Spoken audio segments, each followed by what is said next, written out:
Hello and welcome to turn 41, longest list of messages I've ever seen in my life. Holy shit. Let's see what happened. So, Ulm finally claimed the throne that was right next to me, this one.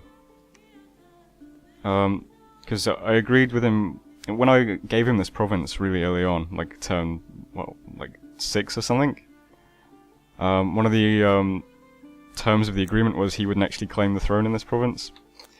But since Ulm is now AI, he's claimed that throne now. He cast 3 sight-searching spells, Gnomelo, Voice of Apsu, and Haruspex, and didn't find anything with any of them. Lots of unrest events in Dordania, Patala, White Harbour, and Thornwoods, which is the new fort. Well, newish. So I'm still doing lots of patrolling. We took control of the province of Fukan. There was no province defense or patrollers or anything. Everything is inside the fort. And there's about 100 units in this fort, so we didn't actually breach it this turn. It's going to take a few. Battling Grey Barrier. This was our Nagarajas taking such a horrible mistake, freeing Lemuria. Terrible, awful mistake. We lost a few Naga warriors doing this because Lemuria's units don't rout easily, and they are ethereal, so they're very hard to hit. As I will now show you on turbo mode.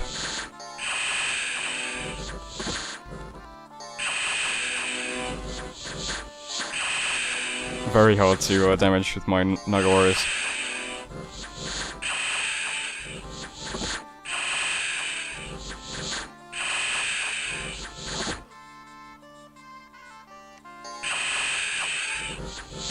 My mage gets fatigued there as well quite easily. I guess it's cold, maybe? I don't know. But we did take the province. It's just that it cost us a couple of Naga, which is a shame. There was a battle in Ulm. This was just Pangaea killing PD.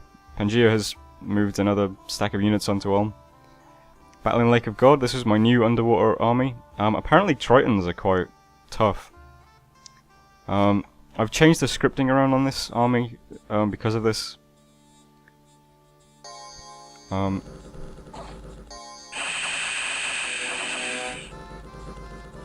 it's pretty straightforward, as you can see. It's just we just happen to lose a few units.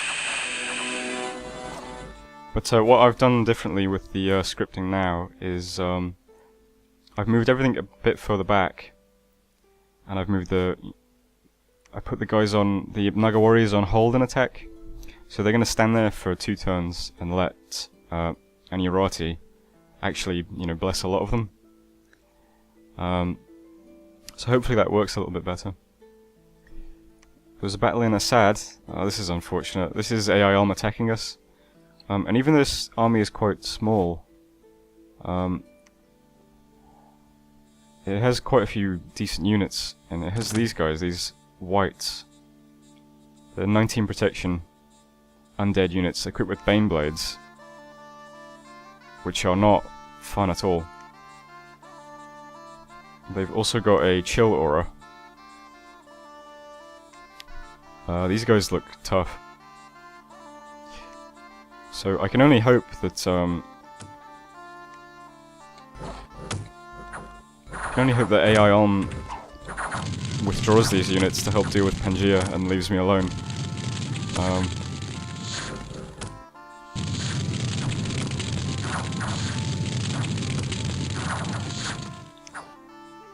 Because I might actually need some decent units to deal with whites. I've started moving out. I've moved out these guys. 2 Nagarishis, a Nagaraja with the Naga warriors, which should hopefully be enough to kill them, but we'll see anyway. But that's really frustrating that Ulm went AI, and now I have to deal with this. Battling Toledo. This was just a weird fight. AI Ulm sending 1 unit against the throne or something. Oh no, it was Pangaea's province, but he lost it in this turn. Unexpected event in the Deep Black Sea. We got 3 death gems. Unexpected event in Ligria. We got 7 gems. This was Pangaea losing this province to Ronin. And And on the same time, man lost Gwaladen to ogres and druids. That's this province.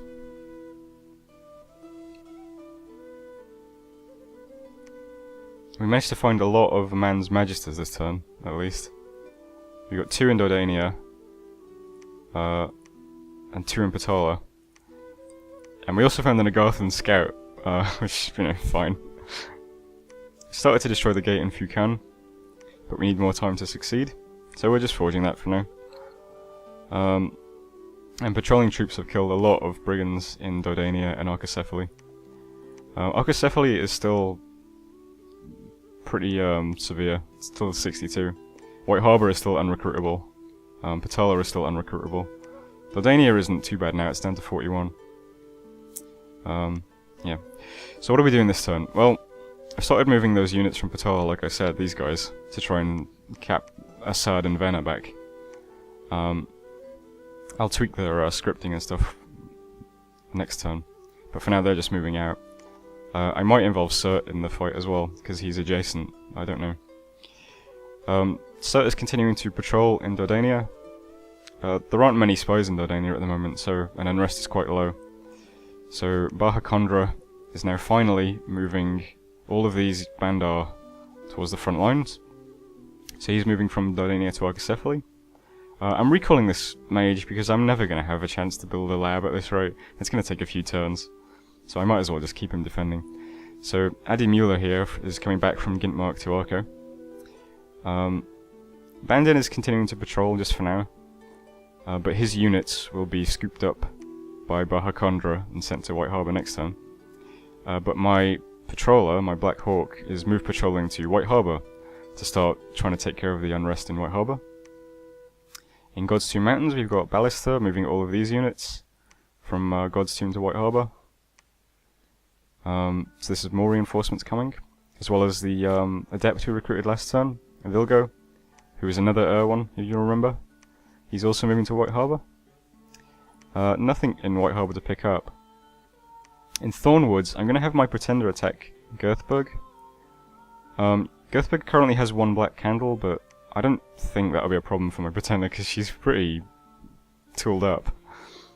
So she'll attack Girthburg while Panbog here and Ayuda, who has a couple of archers, will also move up to Lesia.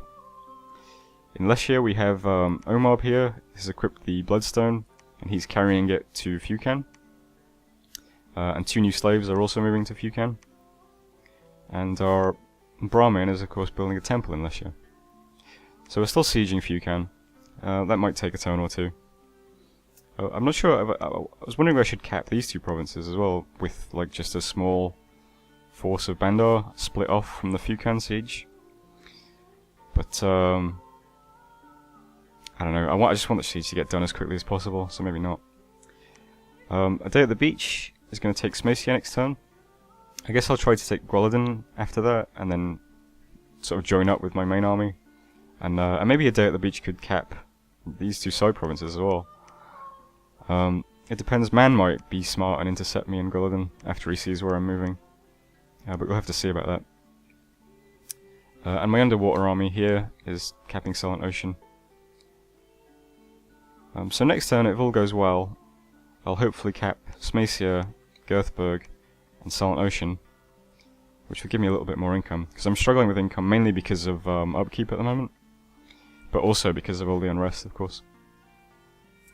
In terms of research, we're still just continuing slowly towards Gandharvas. It's going to take a few turns at this rate. And after that, I'll probably switch focus to Thaumaturgy and trying to get Vengeful Waters. It seems like a good call.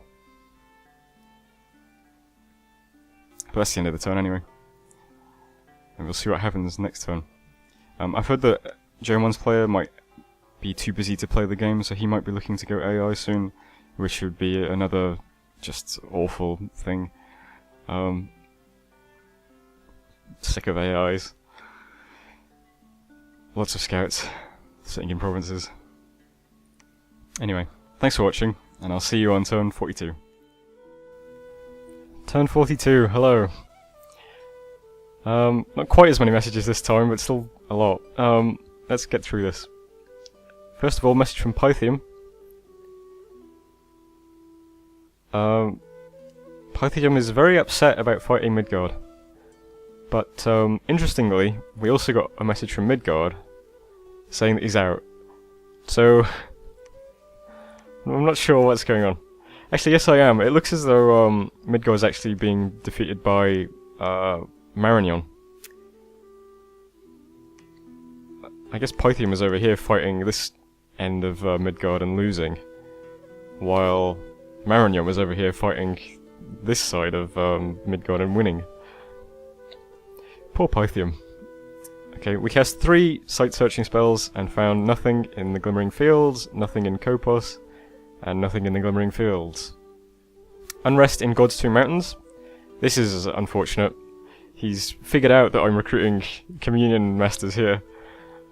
So I'm moving one of my patrollers over to bail him out. He's also still increasing the unrest in Ragden. I'm not sure why. He now has 2 units in Ragden doing that. So maybe I'm stupid, maybe I'm missing something. Maybe Ragden is this incredible province that I haven't been utilising. But I'm not sure. I guess it is just adjacent to my capital, so it might just hurt my income a bit.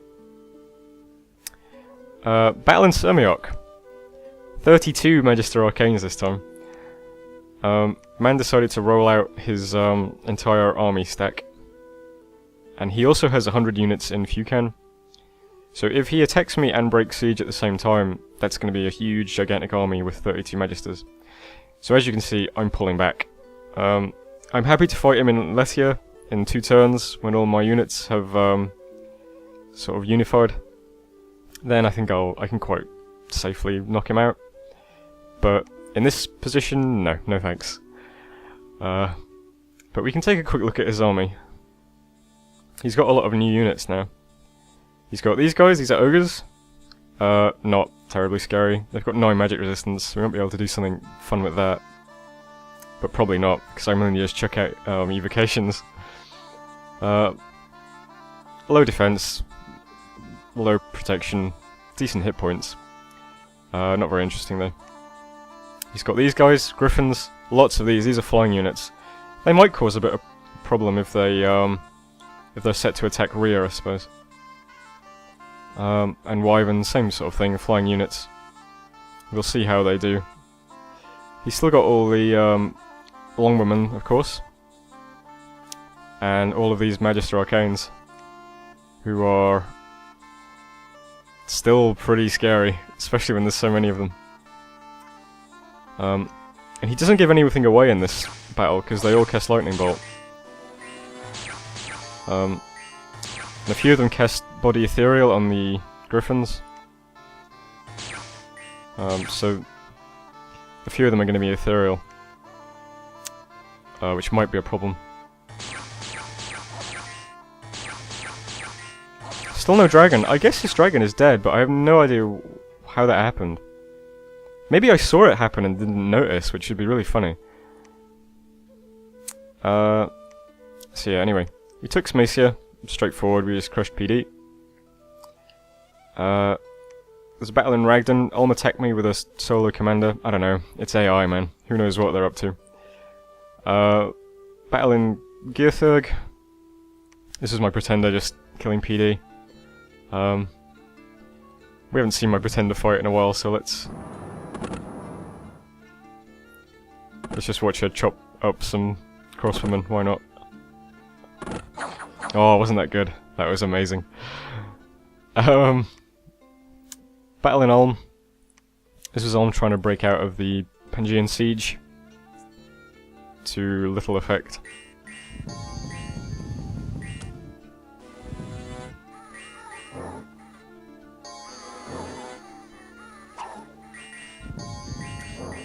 Pangaea hasn't spoken to me in a while. I think he realizes that once he's beaten Ulm, he needs to invade me.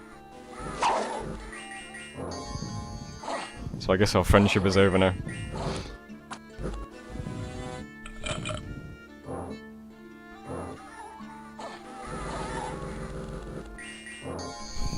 Anyway, this fight is just a back and forth like this until Ulm routs. Battling Gilgud. Ulm attacked Man. This is quite funny. Ulm is now invading Man as well as us. So what would be more useful would be if Ulm starts fighting Lemuria, so that we don't have to deal with that. But again, it's not very interesting. It's just a big stack of units from the AI killing PD. Battle in Silent Ocean, we took another water province. That's this one. Battle in Toledo, this was Pangaea reclaiming this province from the Ronin, I think it was.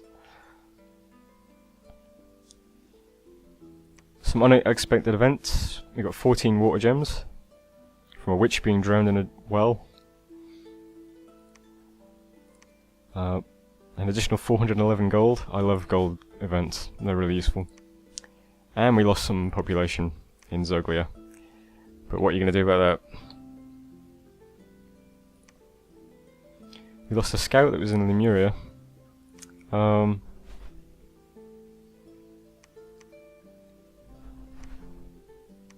guess we can move... Well, let's move... I don't know, actually. Let's move this scout to Lemuria, then. And if he dies as well, then we'll forget it, because, you know, I don't want to just keep wasting scouts. We breached Fucam, but unfortunately we can't storm it because it's a bit too precarious at the moment.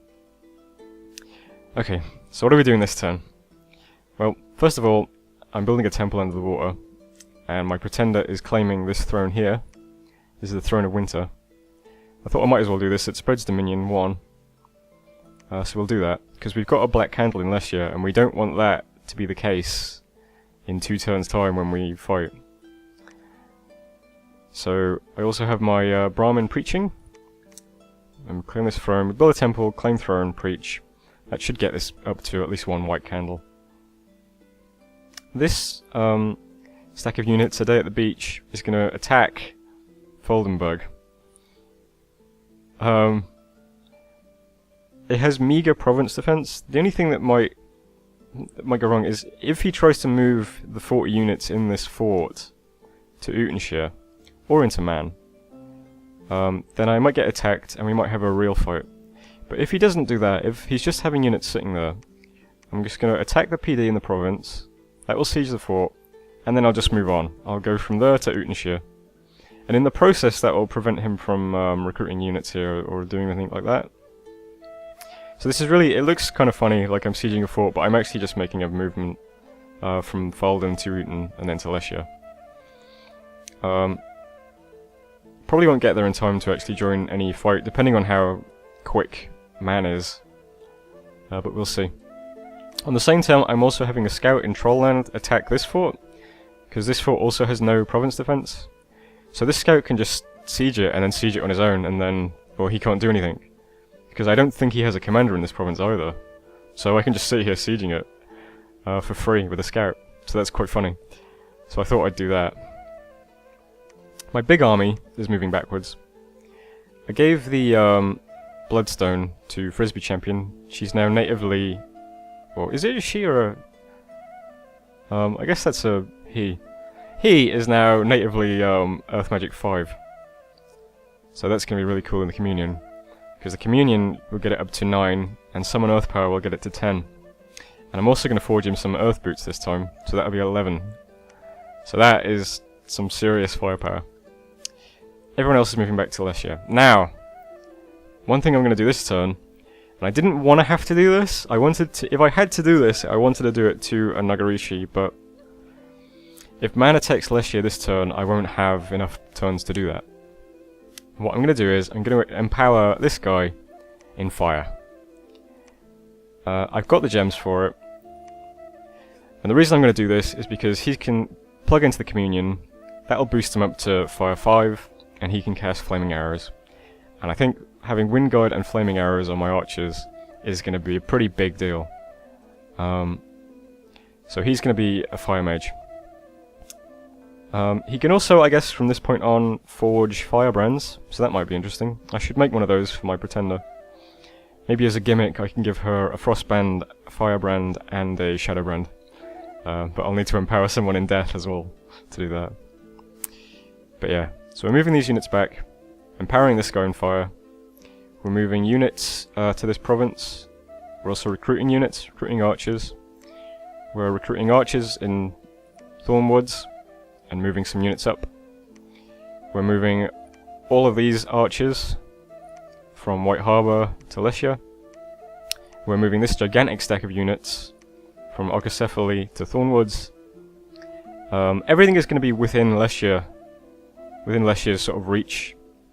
So that if man just attacks Lycia this turn, then we will be in a position to defend it next turn with everything. And if he doesn't, well then we just have an extra turn. What else?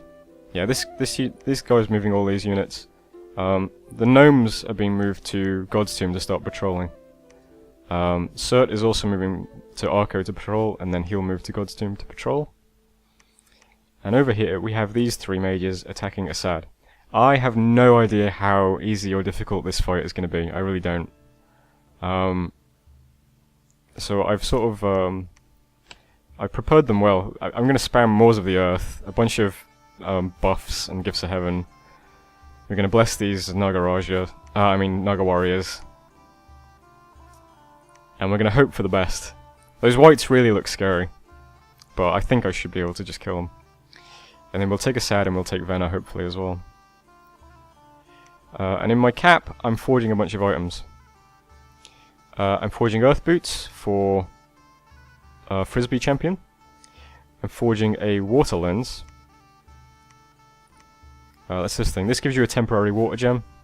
I figure I might as well do that. I wanted to forge a water booster, but I don't have a water 3 mage available to do it. I'm also forging a vine bow. That's this thing. This is just a bow that fires vine arrows. And I figure I'll just give that to one of my basic commanders. And with Wind Guide and Flaming Arrows, that might be kind of useful, you know. And this Yogi here is forging a Crown of Command. That's just to make one of my commanders slightly better. Because since I'm... oh, actually, I didn't even think of that. Because I'm claiming a throne this turn with my Pretender, I can't have my Pretender lead troops. Which means I don't have any truly great commanders. I guess the Nagaraja gives +1 morale. And the Apsaras give an additional +1 morale.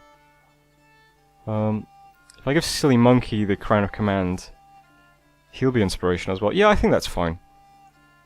The Pretender, of course, gives like +3 morale or something, which is really, really good, but I think forging a Crown of Command and giving that to my Prophet should be sufficient. So we'll do that. And that should be fine. Don't think there's anything else left to do. I'll put a bit of PD in this province. I don't need to, because I don't think he can get to it anytime soon. But for now, we're really just consolidating units in Lycia, and then I guess we're going to have one more big fight with Man in 1 or 2 turns. And that will probably end the war with Man. Well, that will decide it at any rate. If I win, it will decide it. It'll end it. And if he wins, it's going to be a setback, I suppose. But that's it for this turn.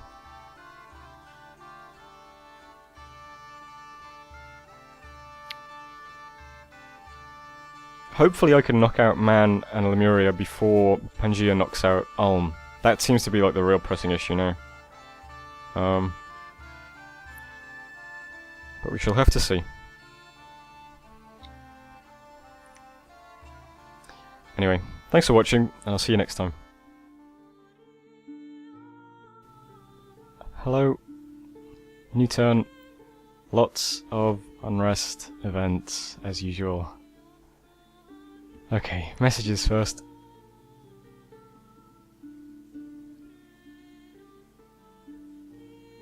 Okay, so the first part of this message from Pythian sounds like a message to everybody, but then the second part is clearly directed at me, so I don't know. I'll reply to Pythian in a little bit. And Midgard. I don't know, man. Is Midgard losing? Is Midgard winning? Is Python winning? Who knows? Confusing, conflicting messages all around. All I know is somebody's fucking somebody. Alright. We claim the Throne of Winter. Let's check that out again. I've already forgotten what it does. Enables recruitment of Mage of Winter. And gives us 1 water gem per turn. And the Mage of Winter is a Death Mage, which we don't have any of, so that's actually quite interesting. We might get some use out of that guy. But that will be later. As long as we hold this area and we can build a lab in that province at some point, maybe we can recruit ourselves some death mages. I also got attacked by another horror. The fight went as they usually do. Well, as the last one went anyway. But this is a different horror. This one is just a lesser horror. Still pretty buff. Not quite as cool as that mantis horror, I don't think. And he dies instantly still. But yeah. But Horror Mark is still a thing, I forgot about that. Lots of unrest in God's Tomb, Arco, Ragdan, God's Tomb, Arco, God's Tomb, Ragdan, Arco, Glimmering, Arco, Glimmering, God's Tomb, Glimmering, Arco, Glimmering, Glimmering, Thornwoods. Thornwoods? Oh, this one, okay. So I'm moving my Hawks back to God's Tomb to patrol this turn, because it's at 99 unrest currently, and I'm recruiting an Adept. And of course the 2 main forts I'd like to keep recruiting out of are God's Tomb and my capital. So they're always going to be the priority for patrollers. Everything else I don't really care that much about. It's annoying to be sure, it really is annoying having my income impacted, but that's about all it is. Man retook Fukin, of course he did. That was the fort province. Battle in Faldenberg? Where was this? Right, okay. So, last turn you'll recall, I tried moving my Naga warriors and the scout onto Faldenberg, because I was planning on moving through it. Unfortunately for me, he did the one move that, well, one of 2 moves that would have intercepted me, which was he moved a stack of units from Faldenberg into Smacia, so we fought, and as you can see we lost the fight. So Faldenberg was just the scout moved on his own, because he was all that was left. We took control of Trollland. That was this one. Remember, this was the other fort I was sieging. This was the fort that I was only sieging with a scout. He's just sitting on it because he can, more or less. There's nothing man can actually do to stop this yet. And even when he does, my scout will just retreat anyway, so he's just sitting there to be cheeky at the moment. Battle in Smacia, this was a day at the beach. As you can see, man rolled out quite a large stack of units. He's got Winter Wolves, which aren't too threatening, but they are ethereal, so they're quite hard to hit. Plus they've got this chill aura. And of course, Naga are cold-blooded. So they don't actually like fighting near cold stuff. I assume, anyway. It specifically says cold provinces, but I can only imagine that a chill aura is the same sort of thing. And then he's got these troll guards, which are quite buff. Big protection and big hit points, and they regen. And the sea trolls are kind of like weak, well, less well geared versions. And he's got a sea king here as well, who is a water caster. Plus a couple of Magister Arcanes, which we've seen many times. But to my Naga warriors' credit, they do fight for quite a while, and they kill quite a few trolls as well.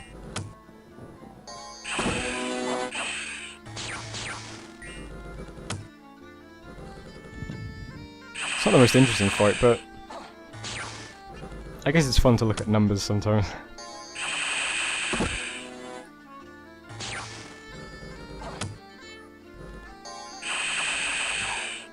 Yeah, they cut down quite a few trolls. The elite trolls are a lot harder, but the small trolls weren't too bad. And then we were out. So I'll put it on turbo. I don't think anything else happens there. No. This guy fought to the bitter end. What's his deal? I don't know. Guess he was just trapped. Alright. So that was Smacia. Battling Assad. This was my other group of Naga warriors. These guys were trying to retake the province from Ulm. You'll remember they had a big stack of whites. So I decided to just play it safe and roll out a bunch of mages.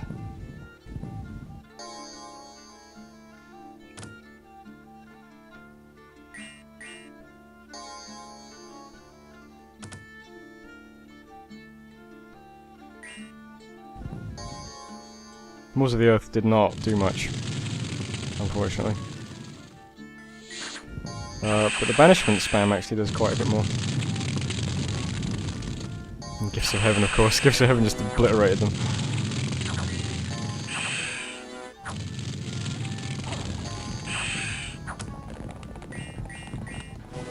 You can see that this Naga gets hit by the Baneblade, and he gets this decaying status. He's aging at an incredibly fast rate. And he actually dies when the fight ends. So I guess he dies of old age. Which is kind of funny, I guess. I guess those 5s ticking up were like years on his life or something. It's kind of funny anyway. Battle in Ulm. Looks like Ulm broke out of Pangaea's siege. This is... People are having a lot of difficulty sieging AI fortresses, it seems. Although looking at this blob of units, that is kind of annoying. And Pangaea doesn't have much left, it seems.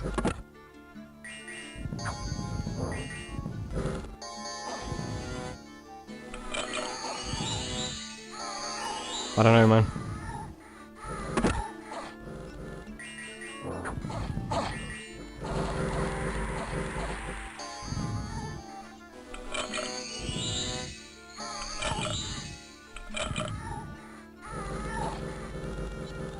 I mean, it's nice that this isn't a walk in the park for Pangaea, but I don't want AI Ulm to suddenly come back into the game and be a nuisance. That would be awful.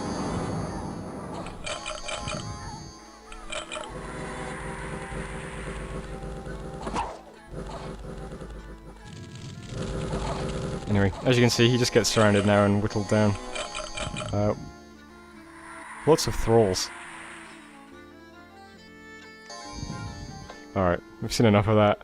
As you can see, Ulm lost a few units, and Pangaea lost a few units, but Pangaea's army was much smaller to begin with. Unfortunate for him. Battle in Embracer, this is another underwater province we captured. Not too interesting.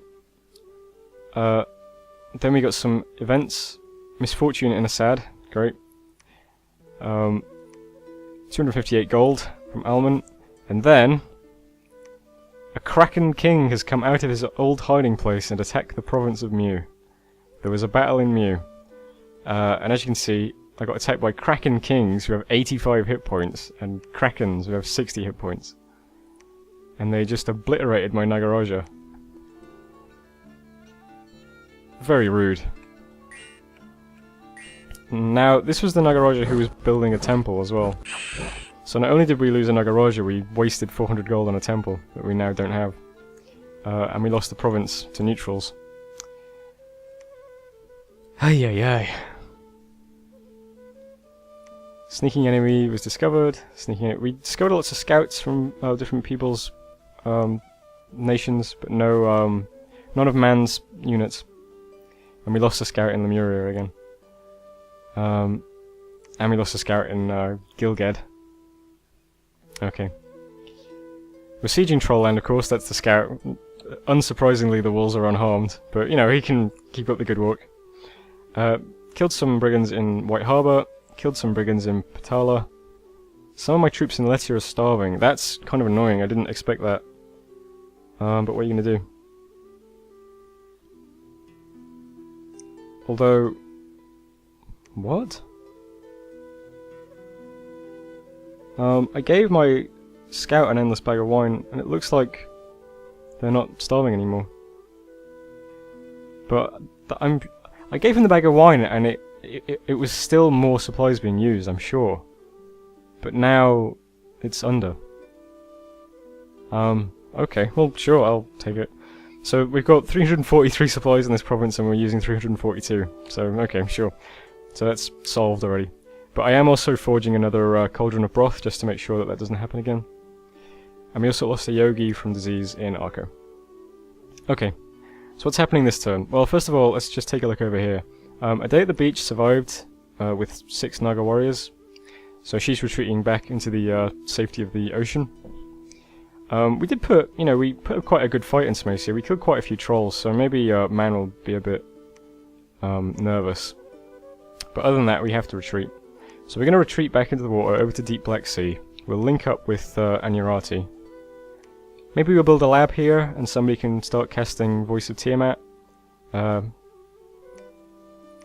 Although, yeah, let's do that. We'll build a lab in Deep Black Sea. We'll start casting Voice of Tiamat. I'll give my units to one mage, and maybe I can try taking back Mew. I saw that in this province I can recruit these cool guys, Triton Troopers. But unfortunately there are too much resources for the province, so I've just started recruiting 2 Triton Guards. So if I do that this turn and next turn, then by the time A Day at the Beach gets back into the water, there'll be 4 new units for her to pick up. So that's good. My underwater army over here is attacking Daegor. I can't imagine that that will be any difficult, so we should take that next turn. Now for my big army. My big army is all patrolling. Okay, so if Man moves into this province next turn, we'll fight. You can see that Bahakandra and Vilgo, the new adept, are also move patrolling, so they're moving into Letia and patrolling immediately. And my Pretender is also move patrolling onto Letia. So that means I'll have this army patrolling in Letia for next turn. So if Man moves onto Letia this turn, which I predict he will, but I can't be certain. But if he does, we'll fight immediately, and I will get to move first this time, which is a nice little boost. So let's quickly, quote-unquote quickly, go through all of my orders here. So, Slave, standard stuff from the Yogis. I've got my Nagaraja. It's going to cast... I gave her the Thistle Mace. This boosts her up to Nature 2. And then with a gem, she can cast Strength of Gaia. This gives her a Nature Magic boost of 1. And it also gives her a couple of miscellaneous boosts. Unfortunately, it also gives her Bark Skin, which makes her vulnerable to fire, which won't be fun if Man has Flaming Arrows this time, but that's the price you pay. Once she's cast Strength of Gaia, she's going to cast Swarm, which we've seen before, and then Wildness. I saw this spell. Man's got Griffins and Wyverns now, which are animals, so I thought, instead of casting Tanglevines, let's try casting this. It says, animals in the enemy army become wild, unpredictable, and difficult to control. Which seems, seems interesting. We'll try it out. So she'll go Swarm Wildness, Swarm Wildness. And as you can see, the army's still set up in a very similar way to normal. Line of warriors, line of warriors, line of archers, line of archers. I gave Omar here, because he's got Precision 12, I gave him the Vine Arrow bow. So he's set to fire at large enemy monsters, so hopefully he'll fire arrows at the griffins and things. My Prophet is just going to cast some Sermons of Courage and then cast spells. Hazy Spring here is going to cast Fire Resistance and Destruction, which we've seen before. Summer of 06 Frisbee Champion is going to cast some Maws of the Earth. Now of course, the thing about Maws of the Earth is it doesn't hit units that are flying, which means all those griffins and wyverns are going to be immune to Maws of the Earth. Which, I'm actually not sure if that's a good thing or a bad thing. It's bad of course in the sense that I can't hit the wyverns, but it's good in the sense that I won't aim at the wyverns then, right? Because I'd much rather kill the archers and the mages anyway. So I'm not sure. I decided to compromise by having some of my mages cast Blade Wind and some of my mages cast Maws of the Earth anyway. So Cozy Autumn is the Blade Winder, because she did so well in the last battle with Blade Wind. I thought, yeah, she can do Blade Winds again. This Brahmin is going to be in the fight, casting some Holy One spells. Why not? Another slave. Bahakandra with his crown here. He now has inspirational leadership. So all of his units have +1 morale. He's just got some more Bando warriors and some more archers. My Pretender is back. in the fight, casting her full 5 buffs.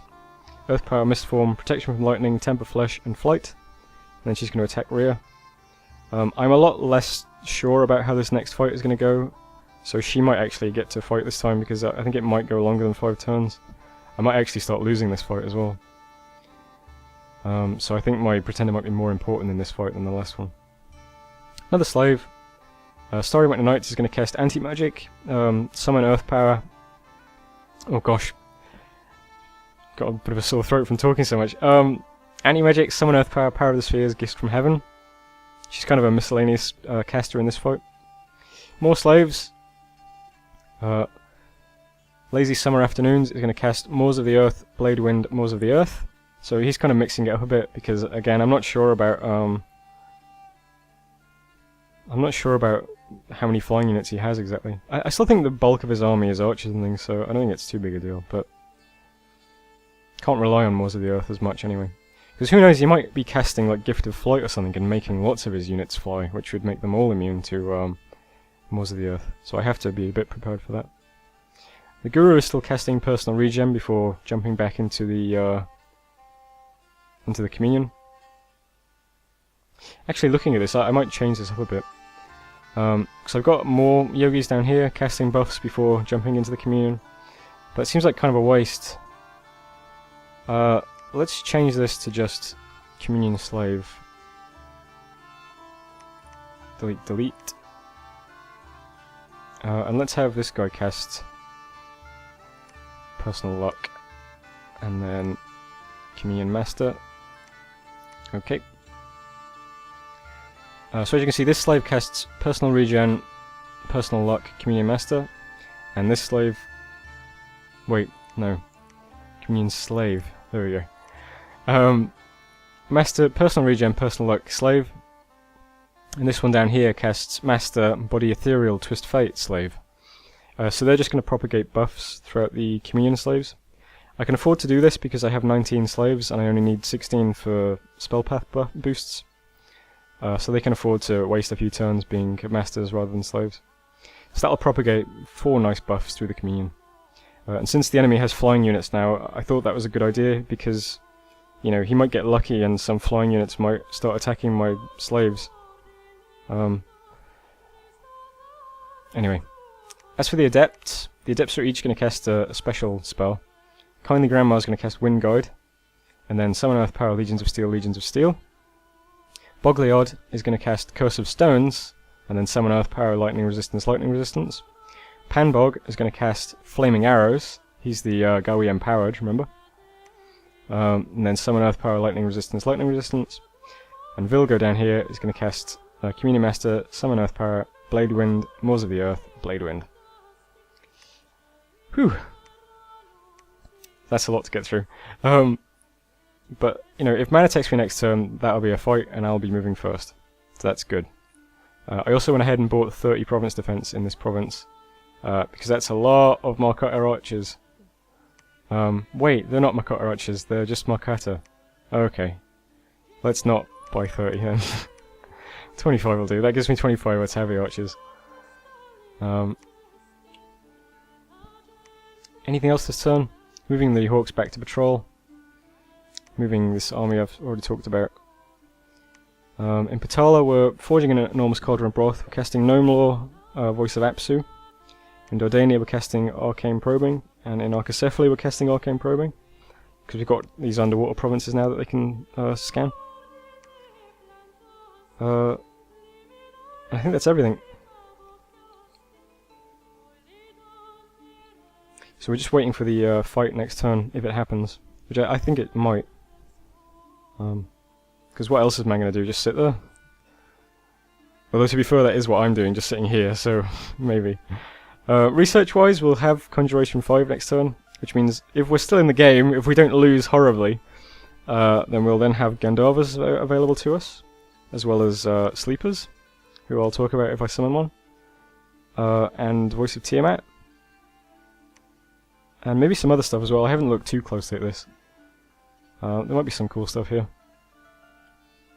And then we're going to put all our points into Thaumaturgy and begin the long trek to Vengeful Water. We're we've got so much water gem income that I can probably afford to just 9 per turn, and we've got 162. I can probably just empower a mage up to water 6, and then forge 1 booster and cast it. But we don't need to do that yet, of course, because it's going to take a lot of research to get there. So, fortunately, yeah, I'm able to start recruiting mages again. So I've started recruiting yogis again in some of these cities, these forts.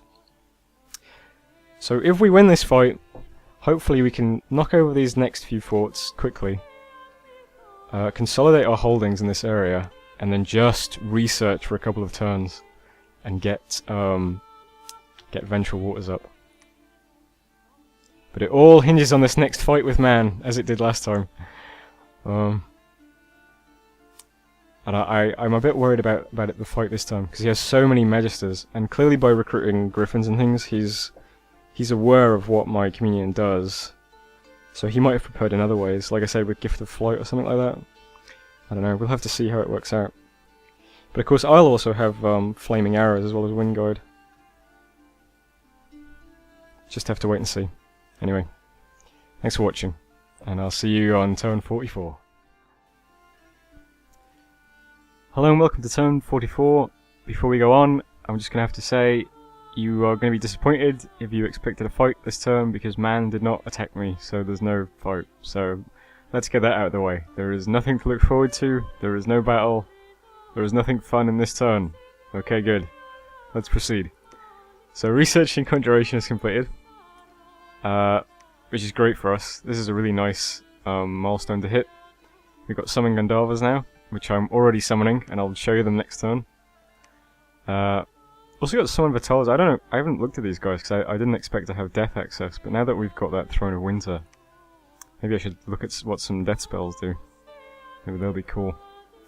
We can also summon Naiad Warriors. I looked at these guys. This is quite expensive, but we have like lots of water gems, so this might be something to look at. Because this produces some human-sized units that have all 4. And decent stats. So for 15 ore units, 30 gems, so 2 water gems each. Might be worth casting at some point. But our Gandharvas are also ored units. So that's kind of covered. We got Howl. I noticed this is a cool spell. This is a battlefield spell that makes some wolves. Wolves just attack from all sides of the battle. So that'll be a really interesting spell to cast during a fight, I think. I know for a fact that man has Conjuration 5 because this is where the Sea Troll spell is. So man also has Howl. So that might be something to look out for, because if wolves start attacking me from behind, they might munch on my Communion slaves. So I'll have to be careful about that.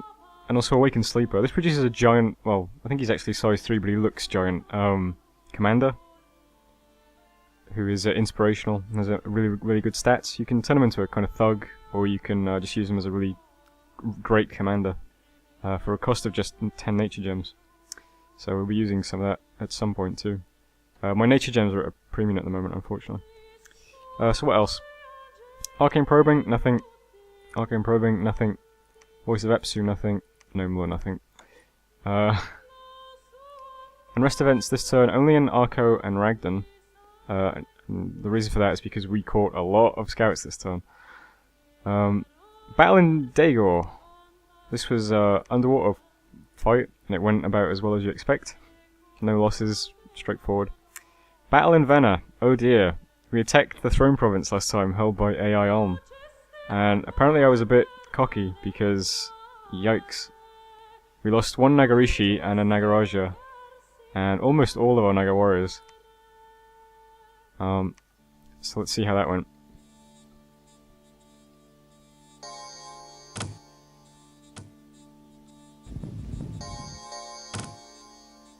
See, this was the fight that I should have had Moors of the Earth, because there's a ton of heavy infantry with 16 protection.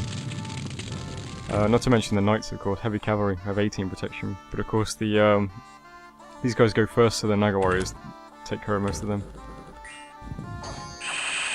They went Blade Wind, which does nothing to them because they've got such high protection. This Blade Wind hits a few guys at the back, so that's good. Heavy cavalry are dead now. And then that blade wind did absolutely 0 damage to these heavy infantry. God damn it. So the Naga warriors fight bravely. But I think maybe they've got a lot of fatigue at this point. Yeah, they're already at 52, fighting in a cold province. And then they rout, and I lose my commanders.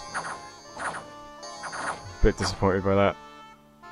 So I'm having the commander who survived. He still has 3 Naga warriors. I'm going to send him to Lish to pick up these 2. And then he can head to Dardania and research and lick his wounds, I guess. We'll wait till we've got some more Naga warriors before we try taking Vienna back. Bit embarrassed by that. Unexpected event in Glimmering Fields, 4 fire gems. And unexpected event in Aletia, tax minus 100%. Good stuff. Battle in Toledo. This was just Independence attacking Pangaea from an event, and he survived it effortlessly. Lots of scouts.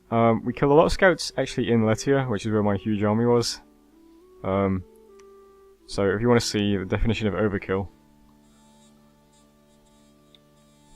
it's this.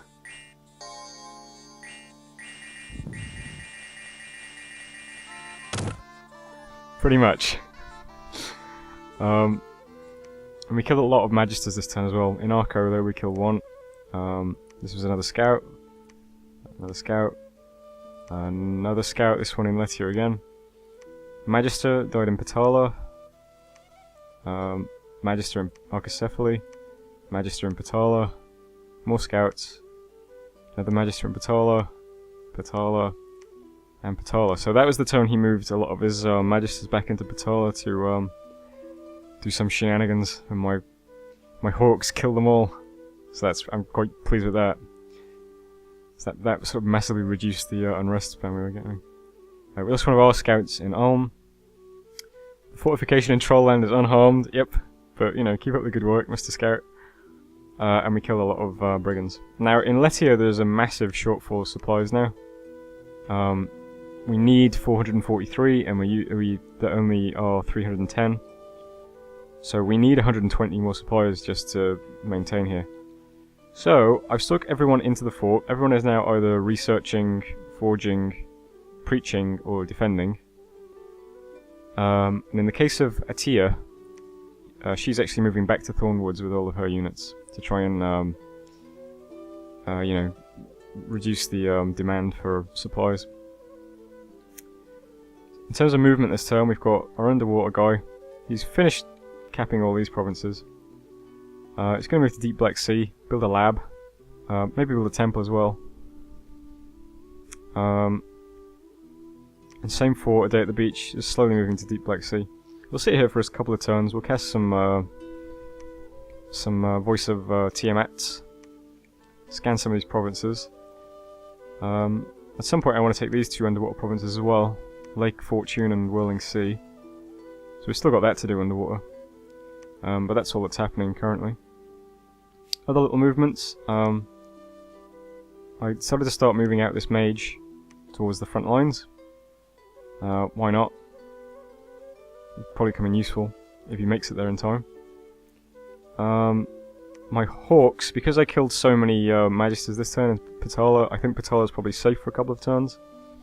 So I'm going to move my Hawk up to Arco to patrol there instead. These Hawks are still patrolling God's Tomb.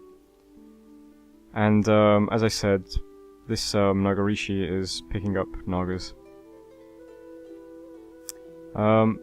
Research-wise, we're making about 590 research a turn if everybody researches, but I've got so many people either forging or casting site-searching spells at the moment that it's 3 at 8. But it's a long road to Vengeful Waters. If we were researching at max research, it would take us 8 turns to hit Vengeful, and we're currently just over half max, so at this rate it would be a lot longer. It would probably end up, I mean, I don't know, it depends if man attacks us or not. But that's the plan anyway. We're casting Voice of Apsu, Gnome Law. I'm forging a Summer Sword, which I'll show you because I haven't seen that yet. That's this item. This is a sword that gives you 100 supply.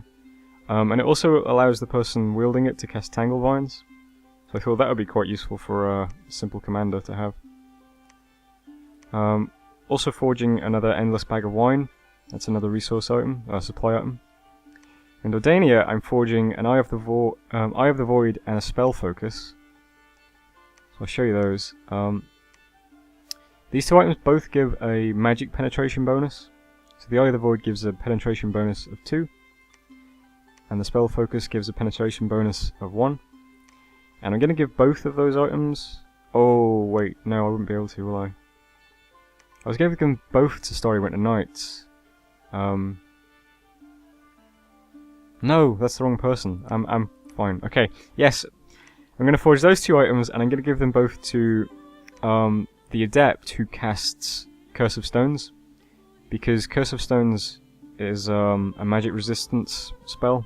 Like, it targets magic resistance. In fact, I think its magic resistance negates easily. So if I give those two magic penetration items to this guy, I think it's this guy anyway, when he casts Curse of Stones, it will be more likely to hit. So I thought that would be incredibly useful. Because Curse of Stones seems like a good spell, it's just that it's hard to land on people. So I'm forging those two penetration items for Curse of Stones. Casting more Arcane Probings.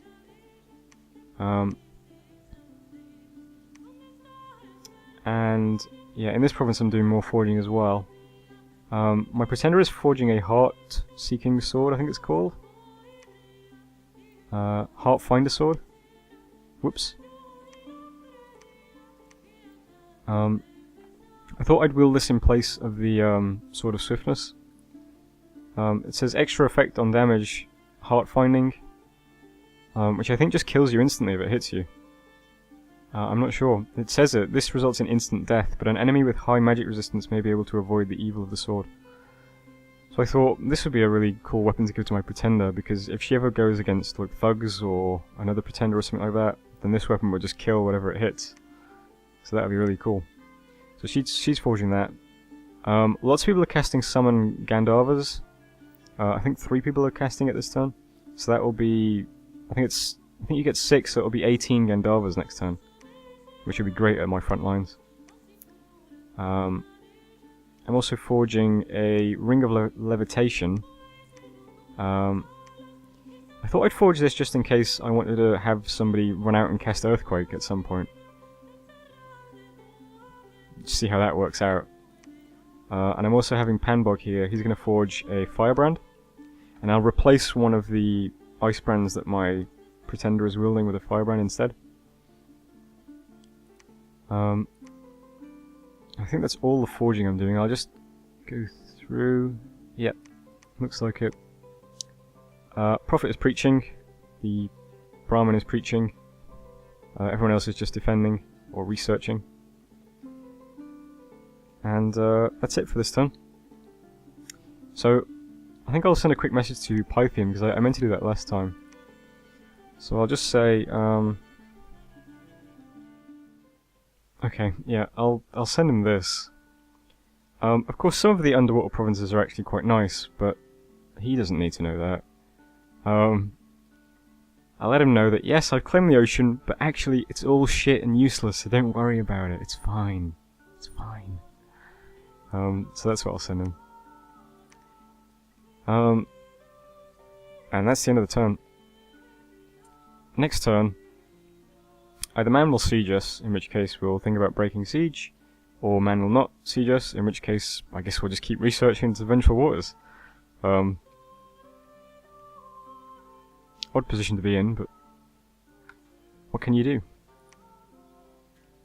The other thing I was thinking of doing was actually moving my army stack out and just attacking his capital province of Man now, because it has no defense. That will probably make him panic a bit. But the only reason I'm not doing that is because I don't have the supplies. Like, I mean, I'm starving in Leshyr as it is. I need to forge a lot of supply items if I want to start moving around with my army, I think. But anyway, we'll see what happens next turn, and we'll make decisions based on that. So tune in next time. Hello. Turn 45? A short turn for once. No attacks, no movement, so this should be quite quick. So let's go through everything. We summoned some Gandharvas, so let's show these things off. That's these guys here. They look big, but they're size 3. 25 hit points, 18 protection, 17 magic resistance, 17 morale. The only real downside is the defense is only 12, and they've got 7 encumbrance. But they're sacred, so I can bless them. They get 2 attacks, a falchion hit and a kick. And they've got ore. Ore 2. So that's the same as my pretender, I think. And they carry a standard as well. So these units are really, really cool, I think. And we've got 18 of them. And we can summon them whenever we have 18 gems. So I really like these guys. I'll be mixing them in with my melee units when I have everything together, which isn't yet. Cast Gnome Lore, no sights. Cast Arcane Probing, 1 sight in Thornwoods. Actually quite a good one as well. It's 2 Astral Pearls per turn from a Garden of Pearls. So that's nice. Cast Voice of Apsu, no sights. Summon more Gandharvas. Unrest is increasing in Thornwoods, which is unfortunate, but not a big deal. Unexpected Event, Misfortune +3 in Alman. Unexpected Event. Zagauba the Hydromancer has joined us, and he brought with him a rawhide shield. It says he's on a secret mission. I'm not sure if that's just flavor text or if it actually means something, but we've got this guy. He's a Water 3 mage, he's amphibious, so he's able to go underwater as well as on land, which is lucky because he's underwater currently. And if he didn't have that, he'd be dead now. And in Phrygia, Sloth +1, not too interesting. Caught a scout in God's Tomb. That's one of Marignon's scouts. Our own scout is still sieging Trollland, which is fair enough. Patrolling troops killed some people in Archaecephaly and God's Tomb. And we're still diseased. This time in Thornwoods, we're running out of supplies. So I've given a Yuda here the Summer Sword, as well as the Endless Bag of Wine. And I also gave him the Rawhide Shield that that event mage brought with him. Because why not? So we're currently undersupply in this province and undersupply in Lessia. But if I brought the units from Thornwood to Lessia, we'd be oversupply. So I'm forging another Summer Sword. I guess the reason this is happening to me now is because my Dominion has taken root in this province.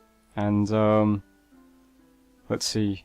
Cold reduces supplies, death reduces supplies. Just cold and death. So yeah, it's currently cold 3, death 1. It is winter.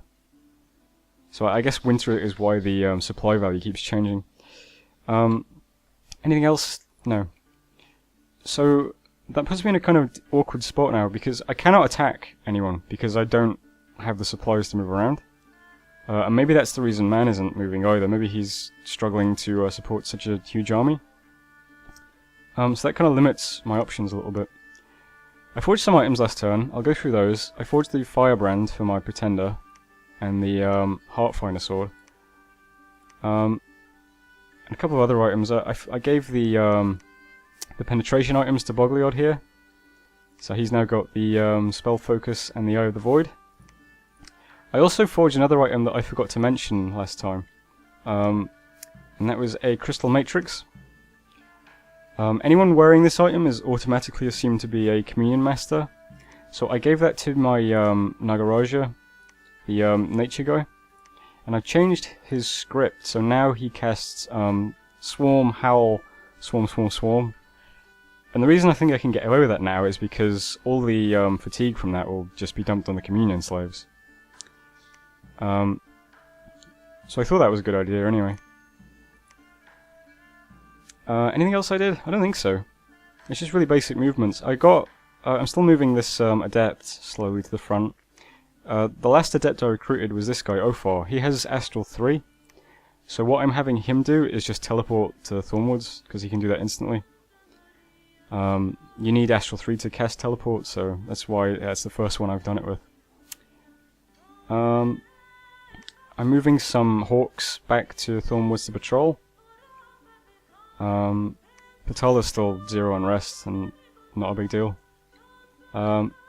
Underwater, I'm unifying all my troops in Deep Black Sea. I'm building a temple and a lab.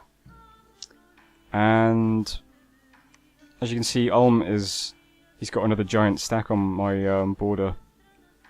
So I'm moving the Nagarishi into Dardania with all the Naga warriors, and there's not really much I can do about this. I don't have any units down here. It's just unfortunate. So I think that's everything. It's a bit short because I can't, like I said, I can't do anything. My plan now is just to research as much as I can up to Vengeful Water, and on the way we'll also hit Melancholia. This is a ritual spell that, I don't know, it seems interesting. It seems like it will take out a couple of enemy units. It says, and soldiers tend to desert unless whipped into obedience. So I thought that might be interesting, you know, as we hit these milestones. But yeah, there's not much else I can do. I'd like to start moving towards Man and just attack him, but I don't have the supplies. So all I'm going to do is sit here and research, wait for Man to attack me, and if he does, then I'll break siege and fight him. And until then, I'm pretty much stuck. Good news is it won't take many turns to hit Vengeful Water if we're all researching. I think it'll be 7 or 8. Only limiting factor is going to be how many water gems I have to empower. The only reason I haven't empowered anybody yet is because I'm still recruiting Nagarishis, so I might as well wait. There's a very, very small chance that I'll get a Nagarishi who natively has Water 5, and that would be incredibly useful for casting Vengeful Water, because I'd only need to boost twice. So that's why I haven't boosted anybody yet. But when we get nearer to hitting the research milestone, I'll think about just empowering up a Water 4 guy, because I'll have to. Not much else to say. Let's see what I'm doing. I'm casting Arcane Probing, building the temple in the lab, lots of researching and preaching, casting Auspex, that's the air sight searching one, I'm casting that with my Pretender, casting Haruspex, Voice of Apsu, Gnome Lore, forging a Summer Sword, and teleporting. Everything else is just research.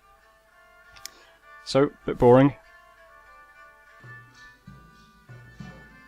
I suppose it's a good thing that we had one short turn though, because I think we had some really long turns in this episode. So, thanks for watching anyway. I'll end it there just to make sure it is brief, and I'll see you next time.